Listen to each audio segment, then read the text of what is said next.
For professional advice with a personal touch, consult FL Fuller Landau, Chartered Professional Accountants and Business Advisors. Click on flmontreal.com. 7:06 on CJAD 800. Welcome to today's Entrepreneur, presented by FL Fuller Landau, a program about the entrepreneurial spirit that drives Quebec business. My name is Dan Delmar, and joined, of course, by FL Fuller Landau's Josh Miller. Good evening, Josh. Hello, Dan. And tonight on the program, we're going to talk to Francisca Roel of FRSNM, and she creates marketing software. She does a little kind of work-sharing, intranet, extranet kind of stuff. Very interesting. Great. So we'll talk to her in just a little bit. But first, as usual, some of the entrepreneurial news of the week. And, of course, today everyone is talking about a jewel in Quebec's business class, Le Chateau, which is going through some restructuring now, closing, I believe it's about 40 stores. Yeah, about 20% of their overall stores. Here's actually a clip from Franco Rocci of Le Chateau. I would disagree with framing this necessarily as sad news. What it is really an adaptation to new current retail reality. And we're seeing a lot of retail outlets making that adaptation, I guess, closing a lot of stores and focusing on online. We've talked about it almost every week on the program. It never ceases to amaze me, Dan, and we do talk about it almost incessantly. It's the online versus the bricks and mortar. The question is, where's the balance? You know, Le Chateau, that's been around for almost 70 years. It's been basically a bricks and mortar operation for the bulk of its existence. There's no doubt that recently, you know, they have adapted and they have gone online, but not everybody, you know, is there enough foot traffic? Is there enough people out there to actually warrant all the stores? Are they too close? You know, there's always that saturation level that you know, you look at Starbucks, it's on every corner. Well, that's something different. You know, everybody's going out for coffee. It's a quick thing. It's a $5 item, not a, you know, $75 item. So the question is, Le Chateau hit its saturation with the number of stores, and of course they were losing money. So just like most businesses, you have to look at where you can rationalize your expenses and where really your profit is, where you analyze where you're making the money. Not a lot of people go through that analysis in an in-depth enough way. Also, speaking of some retail issues, this is actually an online retailer. Huge publicity in Montreal, a lot of buzz about Beyond the Rack. So what went wrong? Well, you know, Beyond the Rack, you know, recently filed a proposal, and they're not doing so hot, obviously. And the kind of the word, you know, from there was an article written, and there was a couple of employees that didn't want to be named, but they mentioned a couple of things, and one of them certainly stood out for me, and that was they found that the business wasn't scalable. The higher the revenues, the higher the expenses. It's almost as if there wasn't enough fixed cost to add to the bottom line when the sales went up. And so this is a lesson for many businesses. When you're looking at, you know, your revenue growth, what is it tied to? Is it tied to only variable expenses, that there's only so much that will go to the bottom line? Or do you have enough fixed room that you can really scale it so that if there's more volume, you can really make that much more money? I think that was only one part of it, though. You know, Beyond the Rack, it's they were at one point about all branded items at discount rates. Well, that's great. So there's a couple of issues with that. One is how long do brands want to show them as discounted? You know, because if they want to build their brand and they want to have this value for the name, well, then how much can you really discount it? The other part is that I understand Beyond the Rack. This is also a comment that given by an unnamed employee. They started mixing Chinese goods with branded goods. And maybe they were losing some of their identity, and they weren't in the right space, or the right space for everybody, and kind of going away from their niche. So I think there was a number of things that brought them down. There was something else that one of the employees mentioned, that they couldn't get the goods to market fast enough. And when you're talking about fashion, if you can't get it there fast enough, well, then you're going to miss the boat. So I think there's a number of items that they did wrong. And of course, that's not even talking about the dollars behind it. There was reports that they spent about $23 million in marketing in a previous year. That maybe was too much. That maybe they didn't scale back or rationalize quick enough, or they didn't measure and move back. They opened up a big buying office in New York.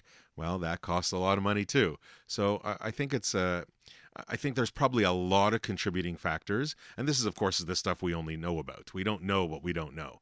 But the lesson is, you know, don't spend before you make it, or unless you really have some backup, because I understand that that there is a future, and you do have to kind of invest in some aspects, but you got to be prudent. What about competition? Because just looking at their model and what they're about, it's something that we've seen, frankly, in other online retailers before it, and certainly Amazon and eBay are competitors in a way of Beyond the Rack. Were they sort of going up against these giants, and is that what perhaps contributed to this? I think they absolutely are going up against these giants. Amazon, I think for many years, although, wasn't making a ton of money. They were exchanging 4 quarters for $1. I mean, there was such a huge distribution channel that there were question marks, and the bottom lines weren't necessarily there for the volume they were doing.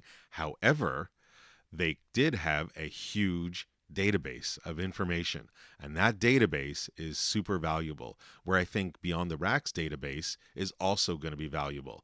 I think they're sitting with hundreds of thousands of names that they can absolutely use to their benefit if they can pull out. Bixi. This is an interesting story. I've been following this politically for many years because it was a sort of a semi-public institution, and the semi-public managers of it kind of messed up a little bit, and so someone bought it, picked up the pieces, and as it turns out, they're doing really well now. Well, what they did is they picked up the international sales component, so everything outside. The kind of the moral of the story is a city, a municipality, a government entity can't really run a commercial business.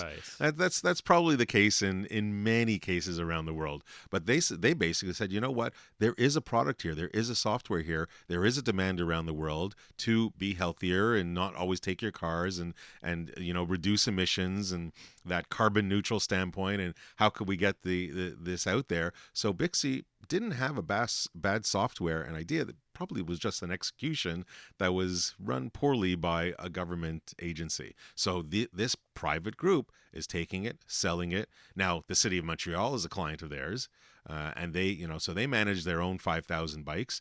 But there's a whole world out there that really needs this. I believe they're also kind of trying to keep the Quebec manufacturing here, because they do build the Bixi bikes here in Quebec, which I believe they're trying to keep here. Mm-hmm. This is an interesting story about our eating habits, and grocery stores are losing some market share, and the ones that are picking it up are those grab and go prepared meal kind of stores.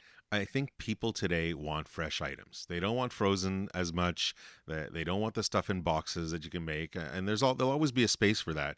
But there's such a trend to go towards a fresher item that people just are happening to go to their grocery stores or their local food stores more frequently just to get the fresher produce.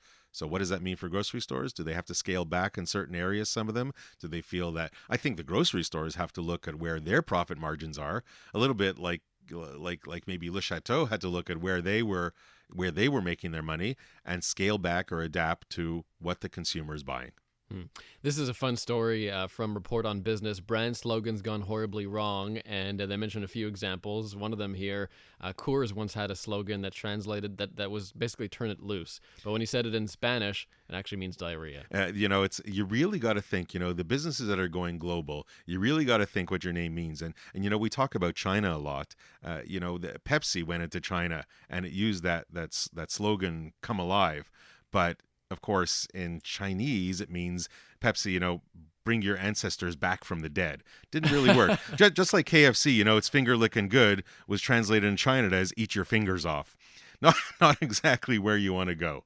It reminds me of that classic one from Chevrolet. Remember the Chevrolet Nova, which of course in Spanish means it's not going anywhere. and for Ford, a Ford Pinto, if you translate the Ford Pinto into Portuguese, it means tiny male genitals. There was not so many Pintos sold in Brazil. I would imagine. 7:15 right now on Today's Entrepreneur. Coming up, we'll chat with Francisca Roel of FRSNM. She is a marketer who designs software that enables marketing activities, so she'll join us in just a moment. For professional advice with a personal touch, consult FL Fuller Landau, Chartered Professional Accountants and Business Advisors. Click on flmontreal.com. Inspiring stories from outstanding business people. Dan Delmar and FL Fuller Landau's Josh Miller with you. And this evening, we're chatting with Francisca Roel of FRSNM. Francisca, welcome to CJD. Thank you. So first question is the easiest. Now we know you're in marketing and you design web platforms for marketing, but can you tell us a bit about yourself and your business? Okay. Thank you for inviting me here today. FRSNM is a web-based agency focusing in the pharmaceutical industry. We have been serving the industry, I guess, for a little over 18 years now. And our primary business really is to adapt communication needs to the web. So anything from a corporate site to product site to communication platforms for exchanging ideas, exchanging documents. I don't think we have two projects that are the same. It's really, we do a lot of custom work. We're really specialized. We're well embedded into the pharmaceutical industry, so we understand the needs and the industry. The work sharing aspect, this intranet, extranet, that's super interesting. And I know on the program we've talked about, innovation sharing between the team and employees. So talk to a little bit on the work sharing aspect of it and how you got into that. Okay. It's actually a big part of where we started. One of the challenges that I would say was very prominent is time. People just don't have the time. The day only had so many hours, and originally the exchange of files or giving people access to information, especially if it was between different departments, the work was very sequential. So it would go from one department to another department, and then people had to have time to get around to it. And then it would sit on someone's desk if they were in a meeting or if they were traveling. So it was very hard to get information in a timely manner. What we did is we created an environment where documents could be uploaded and accessed by people simultaneously, regardless of the department, so you could gather all the feedback. Again, and this was available 24/7.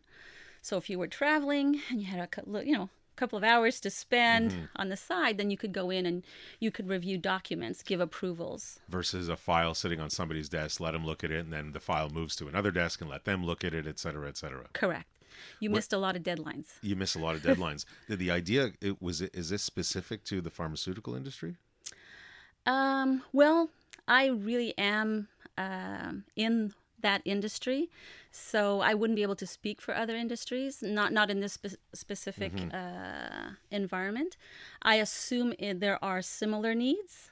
I know the one in the pharmaceutical industry very well.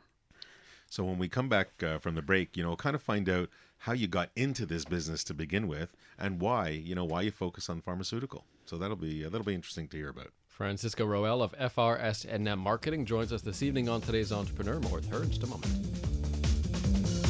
For professional advice with a personal touch, consult FL Fuller Landau, Chartered Professional Accountants and Business Advisors. Click on flmontreal.com. This evening, we're joined by Francisca Roel of FRSNM Marketing. And Josh, sometimes you really need a good web or marketing platform to make sure that everything is organized and in line, and that's what Francisca does. She does, and she mentioned earlier that she's been doing this for about 18 years. So, the internet, while it's been around for, since the early 90s, she was still pretty new in it. So Francisca, what was the first thing, or how did you get into this? Where did you find this FRSNM, and what were you doing before? At the time I started looking at web and web opportunities, I was working for a multimedia firm here in Montreal. And it was actually someone who came in and tried to sell me the idea of having a storefront on the web. And I said, the what? No one knew what it was. And he was basically just telling us, I worked in a business where there was a lot of file exchange. So in those days, you'd upload, download via modem. We all know how great that was. Nice and fast. And so they were explaining to me that there was this new environment where we could exchange files much faster, and we did a lot of international business. So I looked into it, and it just completely consumed me. I started researching it. I would spend my evenings, nights, and just exploring the web. And when I got on there and saw how far you could go, the world was basically on there. And I knew that this was something that had a lot of future. And Now this was the late 90s, 98, 99? no, this was, I would say, mid 90s. Mid 90s. Started in the mid 90s. So mid Very new. 90s, yeah, 20 years ago. So mid 90s, the World Wide Web that nobody says that anymore, was I guess super small compared to what you get today. So did you find whose vision was it that it could go this far? Well, it wasn't that small. It was actually quite big, but it was used mostly by the military. And then it was used by specific groups. It just started opening up to consumers. And I guess I can't answer the question when you say whose vision it was. So I guess if I can ask the question more precisely, at what point did you want to take this idea into your own when you created FRSNM? Okay. Well, I started using the web as a tool. And obviously, the more I learned about it, the more I realized there was a tremendous amount of information, health-related information. It was used a lot for oncology. There was a lot of research.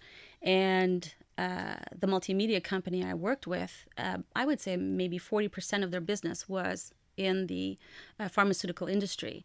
And I was already part of that industry, and that I was part of some of the associations, very involved. And it was just, to me, it made sense. The two were a perfect fit. And so what I wanted to do was develop this specific to that industry. I could see applications. I could see ways that would benefit them. And I just had to tell them and get them to see it. Was it an easy sell? And did it help that they probably had a lot of money at the time and willing to invest? It was an easy sell in the fact that everyone wanted to hear about it. So I started out doing mostly consulting. And then when I started putting some ideas out there and explaining to them what were some ways that they could really benefit from it, then there was.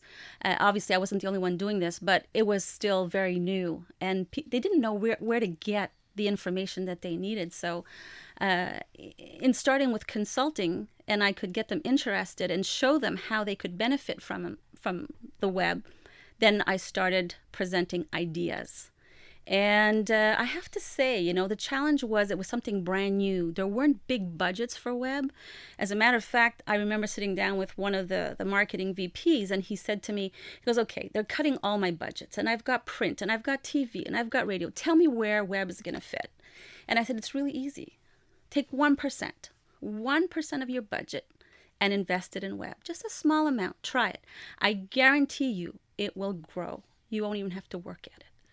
And then, of course, you have to do the marketing on your own. And there's no doubt that you also expanded into a vaccines411.ca. So there's a lot more to the story coming up after the break. Francisca Roel of FRSNM Marketing joining us this evening on Today's Entrepreneur. Some tax tips from Nick Moraitis on the way as well.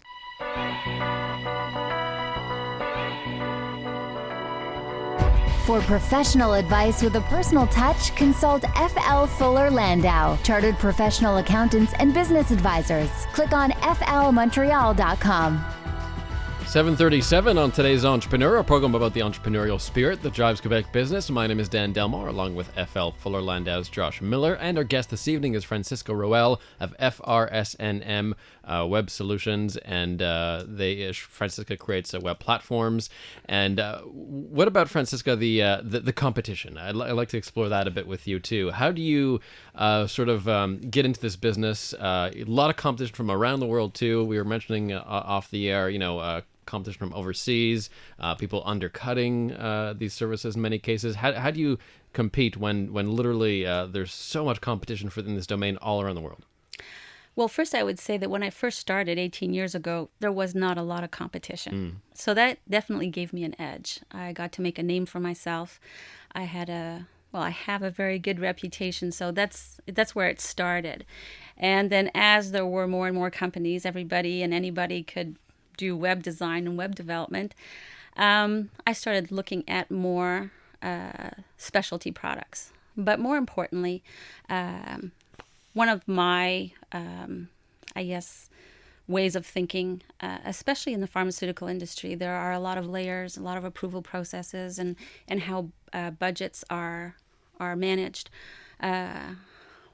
I like looking at smaller projects. Like looking at the projects that no one else is considering because they're focusing on the much larger projects. So, if there's hundreds of thousands of dollars to be had, those are the ones that all the big agencies will fight over.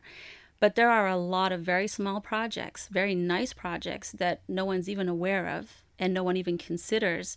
And those are the ones I like to focus on. I call them the crumbs because they're the ones that go unnoticed that people won't even bother looking into. But I can say that a lot of our projects started out with the crumbs. And you've dedicated your business to the pharmaceutical industry, and that, a lot of people would look at it and say, well, that's great because she's an absolute specialist that knows this industry inside and out. And others might say, well, maybe you didn't diversify enough and you're kind of pigeonholed into this industry, and you might not be able to, take your service and expand it beyond. Did you ever feel that way? Did you ever think that, you had to, you were kind of narrowed into something and you really needed to find something else to expand beyond that? More than once.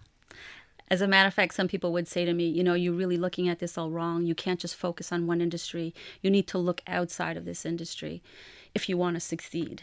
And I did consider it. I did give value to what I was being told.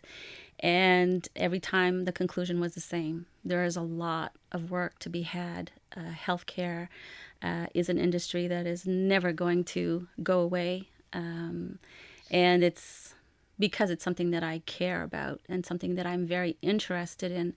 I think that was always my number one criteria to really enjoy what I do. So was it a question of staying within the field and just finding a different product or service to develop and sell? Definitely. It was a question of just looking at it from a different angle and also going outside my circle.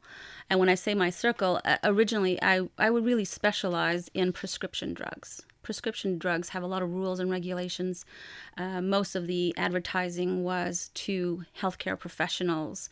It's very regulated, rightfully so. Mm-hmm. But there were other avenues, and the landscape has changed a lot. Today, I would tell you that there's a huge interest and focus on pharmacists who are playing a much larger role than they used to.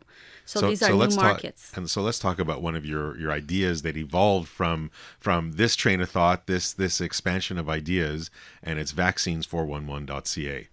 This is something that's been around, I believe you told me off air, for about 5 years. Correct. Where did this come from, and why did you feel you had to go off into this direction? Well, first of all, I would say that it was built based on a real need. I have to say that after the pandemic of 2009 for the H1N1, it was unbelievable to me that we lived where we lived, and it was so difficult to have easy access to very important information. And it just got me thinking. And some of the clients I had were also working on other vaccines. And it was just in the discussions, it was obvious that there was a need for some sort of vaccination clinic finder for the benefit of everyone who falls outside basic child immunizations. And that's immigrants who come to our country. It's travel vaccines. It's adult vaccines. It's a lot of the new vaccines like HPV, shingles. And there's no real communication forum for them. And so to me, it was really a question of figuring out, how do I bring this all together? I had the clients who could benefit from this tool. I went out and I presented it to the vaccine manufacturers, and they were all interested. So the rest is history. I built it, and here we are. Do you find there's still a lot of digitizing to be done in the healthcare industry? Digitizing? I don't understand the question. Just having these sort of web platforms, and do you think maybe parts of the medical industry need to use more web tools or tools like Oh, this? they are. There's a lot of room. There's a lot of projects ongoing for exchanging information. I mean, there are some that are in development for just exchange forums for healthcare professionals. There are just so many, and yes, there's a huge communication gap. There are different platforms. How do you bring them together? And I think the biggest difference is once upon a time you were focused on your local health group in your province, in your country. Disease and medicine is much bigger, and on a global scale, whether you're in Canada or you're in Italy or you're in India or China or wherever you are, if you're all working on the same disease and you can share your findings and benefit from each other's learnings, that's where it's going. And that's what's starting to happen. It's just, to me, it's amazing because now it's the whole world working on these problems. And it's really the web that enables this. So you've essentially developed this application. Did it take long to develop vaccines411.ca? We worked on it for a couple of years. It took us a couple of years to refine the concept, speak to the different potential players, and create the first version. And then once we created the first version, I'd say that probably took us a little over a year. And then we put it out there for testing. So we did a pilot and we tested it. And then we refined it for another 6 months. And then we officially launched in May of 2011. So we will be out there now for 5 years. And I would tell you that in the last 5 years, we have refreshed the platform 2 times. So it's constant. And you're operating a business within a business, so that also takes up a lot of time, energy, and resources. But you got to keep your eye on the ball. I think it's super interesting. We'll have Francisca's one piece of advice for today's entrepreneur on the way, but next, Nick Moraitis with some very useful last-minute tax tips. That's on the way on today's Entrepreneurs. For professional advice with a personal touch, consult FL Fuller Landau, Chartered Professional Accountants and Business Advisors. Click on flmontreal.com.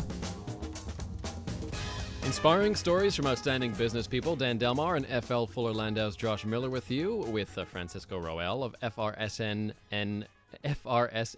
web agency. We'll have Francisca's one piece of advice for today's entrepreneur on the way. But first, Nick Moraitis, tax partner at FL, is here to talk about, taxes. And you know who doesn't need advice on taxes right now? This guy. Because you filed already, right? I filed, I'm done. The check has been sent. But I got to tell you, did you get every deduction? And what do you think about for next year? We're already in 2016. What are you thinking about for the current year? I expensed a suit, so I get creative with these things. We won't go there. We are not going there. We're not going there. But there's a number of deductions certainly that while entrepreneurs are running their business, they still got to think of what's good to save a few bucks on taxes. Yeah. So this is just a refresher for some of the deductions out there that you something's very quickly doing your taxes to hurry up. You may be forgetting. So if you're paying union dues, if you're paying fees to professional associations to practice your job or your business, that's a deductible item. Don't forget that. Obviously, if you have kids and they're in daycare, there's daycare costs that are allowed, including the I guess if it's the $7 daycare costs are eligible for federal deductions. But of course, it's adjusted now it's with adjusted, your income. Yes. Yeah. If for anyone who's disabled and is using aids, either a human being to help them work or carry on a business, or different types of machines such as a Braille device or a speech synthesizer, that is a deductible item for you. Anyone who's moved, if you've moved 40 kilometers closer to your new work or school, that becomes a deduction, including your moving costs, some of the meals on the route there. That's something to consider. If you have investments, you're probably being charged perhaps interest. You're probably being charged fees from your broker. That's a deduction. Don't forget to include that in your calculations. The big one for that many I don't see too often are people who have job expenses. If your employer has prepared a form, it's a federal form T2200. There's a Quebec equivalent.